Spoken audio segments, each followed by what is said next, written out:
A note on Witness.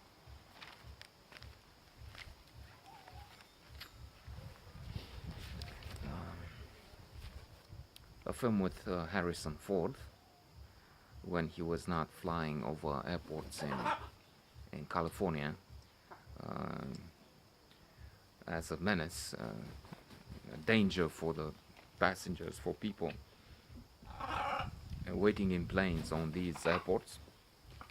I think it happened twice already with him, with Harrison Ford as a pilot in a plane coming dangerously close to a crash.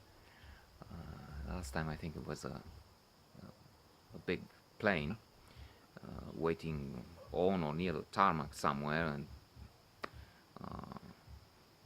and Ford came close. But never mind that. For the performance in this film, in Witness, he was nominated for an Academy Award. In fact, the film had 6 nominations and 2 wins. One of the wins is important: Best Writing for the screen. It's not adapted. It's straight for the. I think it's not adapted for the screen, big screen. Peter Weir, who's the director, was also nominated. And the film is indeed an action film. After all, Harrison Ford was one of the superstars of the genre. Patriot Games, The Fugitive. What was that with the president? He's the president on an airplane, and Gary Oldman is the bad guy. I don't have the name now, but many. He's involved in many. He was in many such films. Here he is, John Book. He's a policeman. But the story has an element of exoticism. It's something outre, unique, strange in this film. The presence of the Amish.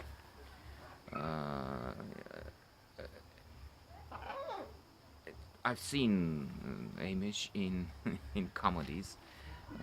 The Farrelly brothers comedy with Woody Harrelson and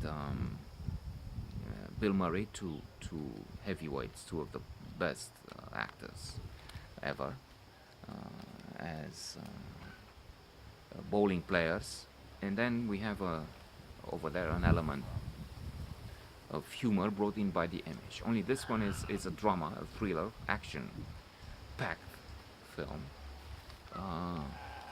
With this element of serenity, tranquility, equanimity brought in by the Amish.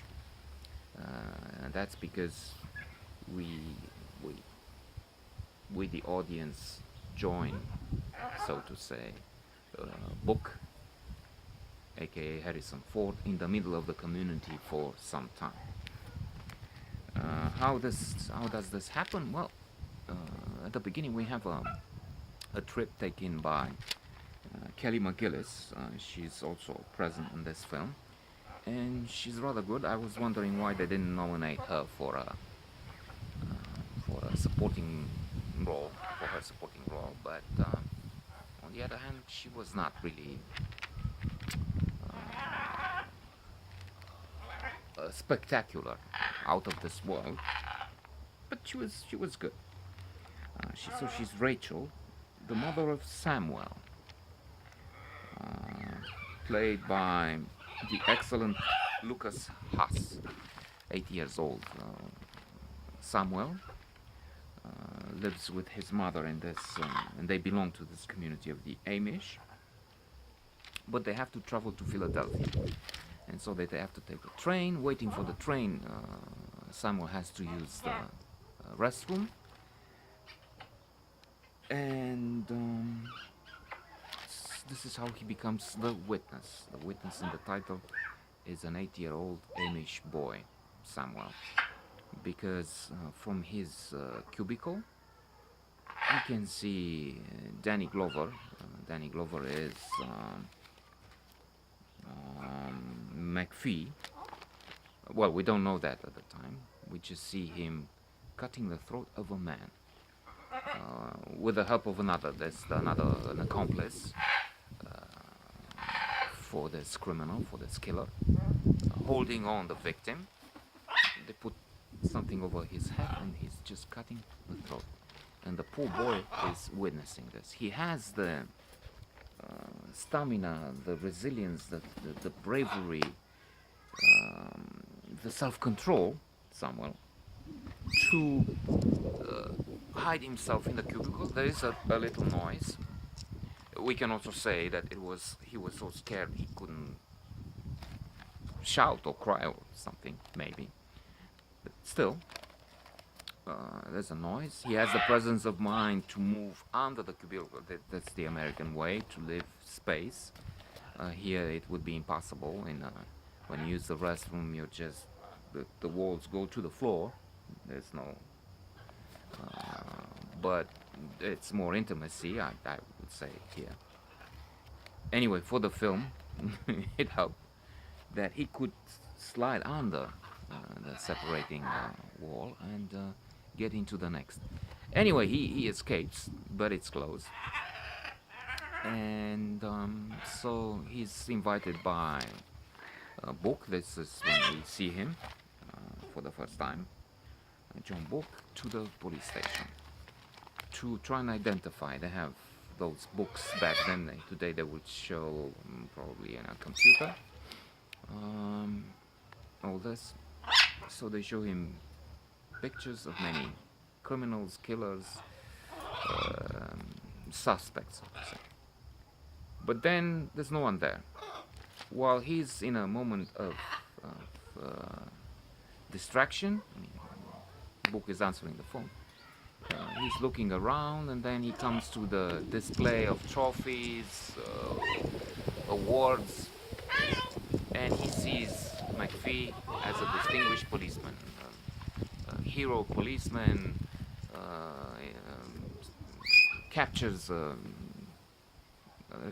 quantity of drugs, something like that. And his face changes so much that Book, who is at a distance, can see there's something. And when he comes and he sees the scared face of the Samuel, of the little boy, he understands him.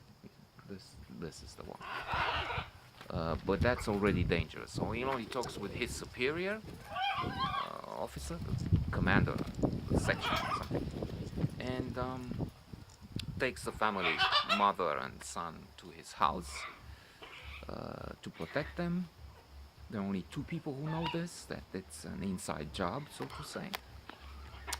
And as he returns, he's attacked to the home. He's attacked by no other than McPhee. And it's clear that he's in cahoots with the superior officer. And they're on. Hey! They're determined to get everyone involved. Samuel, his mother, Book. Book is really injured. Takes the car of his sister and drives to the Amish community and says, Termina, you hide here, you're in danger, be careful. And he wants to drive up, but what? Where are you going? I have to go because my presence would put you in danger. Anyway, he cannot drive more than 500 meters. He enters a pole with a car and he's in a coma because he was badly injured. Rachel, and with the help of someone from the community, stays with him and they try to help him recover. And then he has to stay with the Amish for a while.